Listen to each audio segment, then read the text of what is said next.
Rachel had imagined retirement would feel like a victory lap, a time of ease and long-awaited adventures. The first few months had been filled with the kind of celebration she had once daydreamed about in the midst of long workdays. Her colleagues had toasted her with champagne, her daughter had thrown a surprise party where old friends shared memories, and Daniel had whisked her away on a seaside trip, where they sipped wine by the waves, talking about all the things they would finally have time for. But as the weeks passed, the applause of her career faded into silence. Now, on a quiet Tuesday morning, Rachel sat at the kitchen table, stirring a cup of tea she had no real interest in drinking. The house was still. Daniel had left for his weekly golf outing, Emma was busy with her own life, and there was no email inbox demanding her attention. She should have felt relief. Instead, a strange weight settled in her chest. She glanced at the calendar on the fridge, blank. The realization struck her harder than she expected. All those years of waking up with purpose, of structuring her days around work, of knowing she was needed somewhere, gone. Rachel stood and walked to the living room, scanning the bookshelf. Most of the titles were business-related, leadership guides, productivity manuals, strategy books, relics of a career that no longer required them. She reached for an old, dust-covered book wedged between them, the complete songbook for guitarists. The spine cracked as she opened it, revealing handwritten notes in the margins, her own, from decades ago. A faint memory surfaced, her younger self, sitting cross-legged on her dorm room floor, guitar in hand, scribbling chord progressions and dreaming of open mic nights. But somewhere along the way, life had rewritten those dreams. Career. Marriage. Motherhood. Responsibilities had pushed music into the background, until one day, she had simply stopped playing. Rachel traced the faded ink with her fingers, a thought stirring deep inside her. Maybe the silence she feared wasn't something to fill with distractions. Maybe it was an invitation. Rachel placed the old songbook on the coffee table and stared at it, as if expecting it to reveal some long-lost secret. The idea of picking up the guitar again felt both thrilling and absurd. Could she still play? Did her fingers remember? Or was this just another fleeting attempt to outrun the growing emptiness of retirement? Later that evening, as Daniel scrolled through the news on his tablet, Rachel cleared her throat.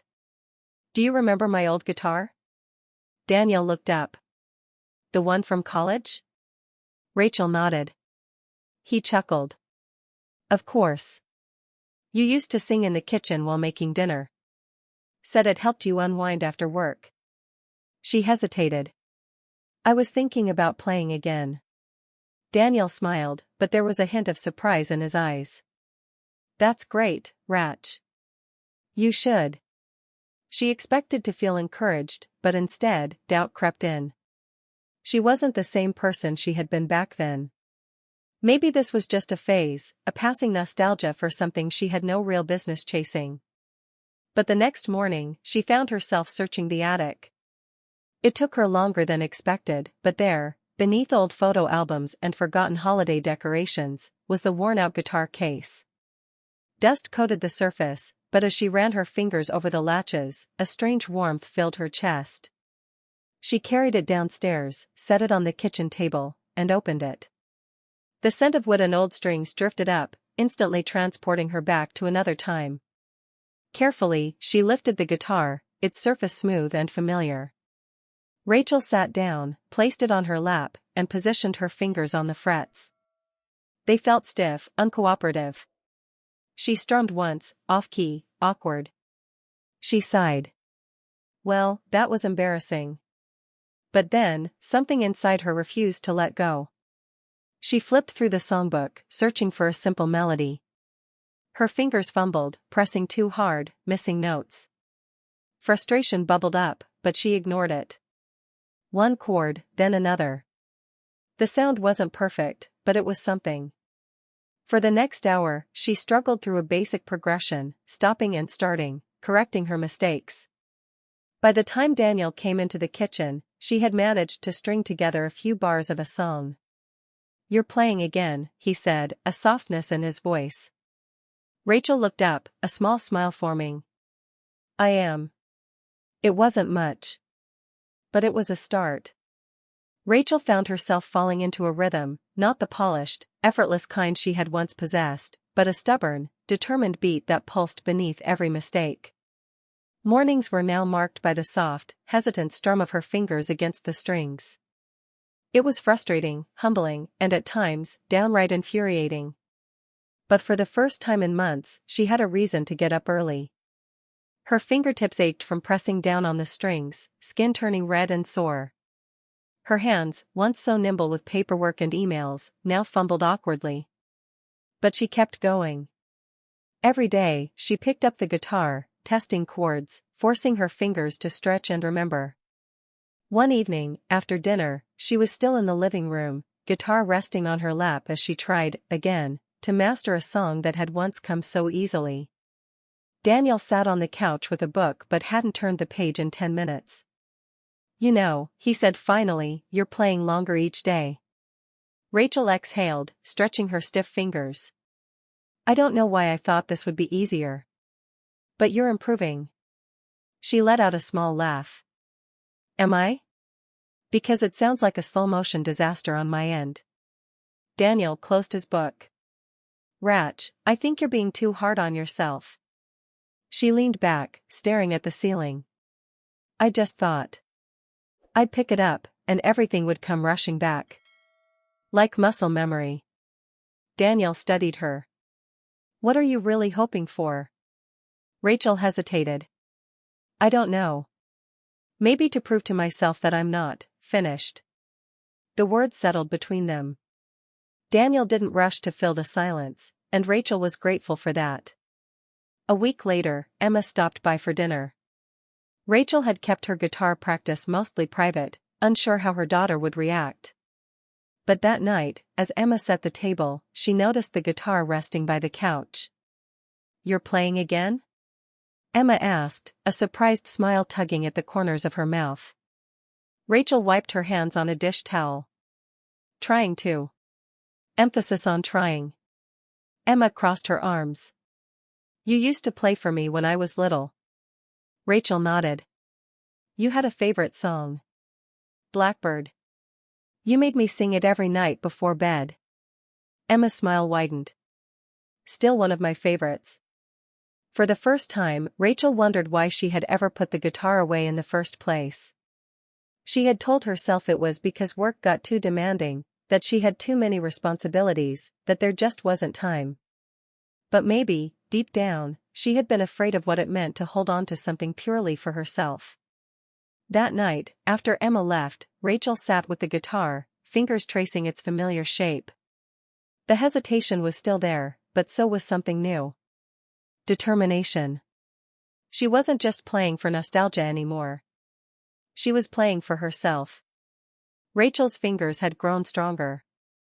The awkward fumbling of the first few weeks had given way to smoother transitions, more confident strumming. She wasn't perfect, not even close, but the music was beginning to sound like something real. Like something hers. One afternoon, while scrolling through local events online, she stumbled upon an open mic night at a small cafe downtown. The words seemed to glow on the screen, daring her to take the next step. She closed the laptop. No way. She wasn't ready. Or at least, that's what she told herself until Emma called later that evening. "You know, Mom, you should play in public sometime," Emma said between bites of takeout. Rachel let out a dry laugh. "And embarrass myself?" Emma tilted her head. "You used to love performing. I remember you singing in the kitchen while making dinner. You always looked so happy." Rachel stared at her daughter, something stirring in her chest. Had she really been that happy? Had she really let it go without realizing? That night, she reopened her laptop. The open mic night was in 3 days. For the next 72 hours, Rachel practiced like she hadn't in years. Every missed note felt like a failure, every hesitation a reason to back out. But every time doubt crept in, she pushed forward. On the night of the event, she almost didn't go. Daniel had offered to come with her, but she had refused. This was something she needed to do alone. The cafe was warm, filled with people chatting over coffee, the hum of conversation blending with soft background music. A small stage sat in the corner, illuminated by a single overhead light.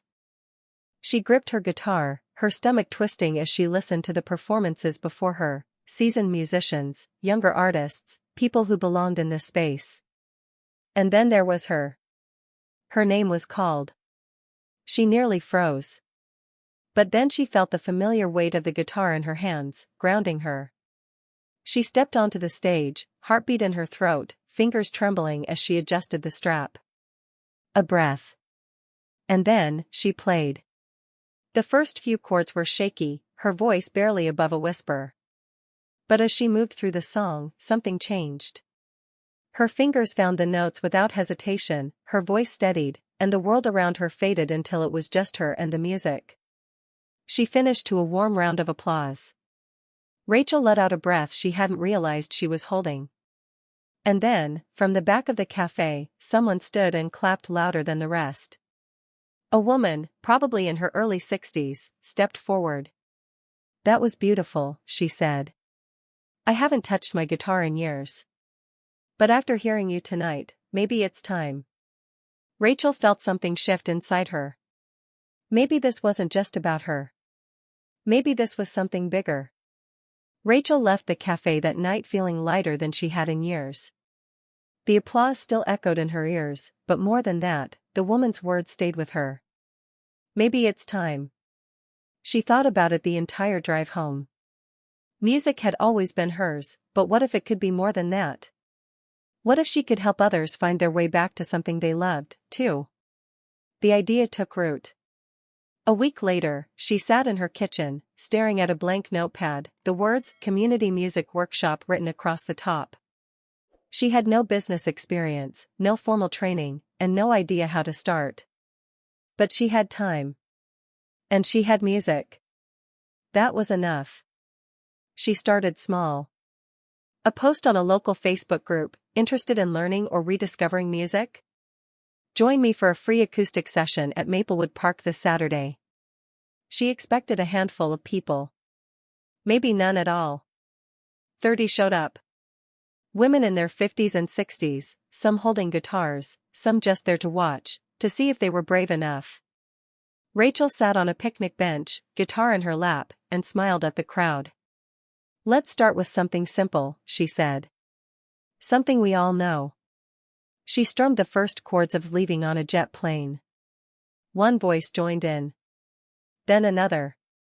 By the time they reached the chorus, the park was alive with music. It became a weekly thing. Each Saturday, more people came, women who hadn't played since their 20s, retirees looking for something new, even younger women inspired by the idea that it was never too late. Rachel started teaching basic chords. Then harmonies. Then songwriting. One evening, she got a message. "We're putting together a lineup for the Silver Springs Music Festival. Would you and your group be interested in performing?" She nearly dropped her phone. 2 months later, she stood backstage at the festival, looking out at the sea of faces beyond the stage lights. The women around her, her students, her friends, tuned their guitars, nerves and excitement buzzing between them.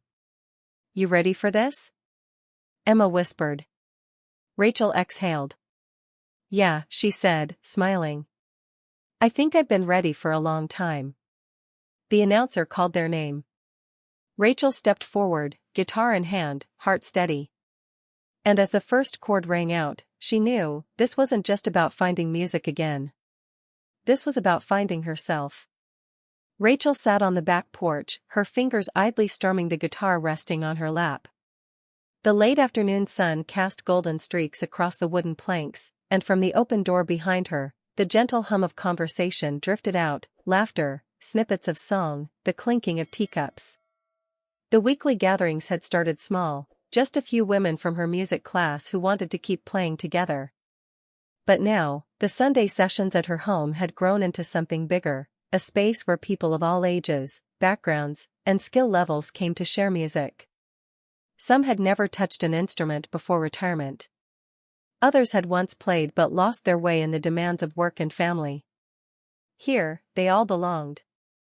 Rachel still remembered how uncertain she'd felt at the beginning of her journey, doubting whether it was too late to start over. But now, as she watched a new member, a woman in her early 60s, tentatively pluck at a chord progression while another played a soft harmony on the piano, she knew that music wasn't just about playing. It was about rediscovering joy, connection, and the parts of oneself that had been set aside for too long. A familiar voice interrupted her thoughts. "You're zoning out on us again, Mom." Emma handed her a fresh cup of tea and smiled. Rachel chuckled. "Just thinking." "About what?"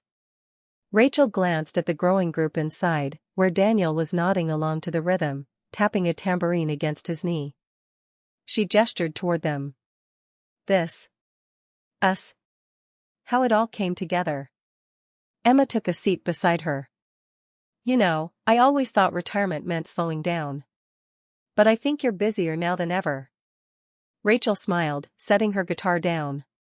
"I'm just getting started."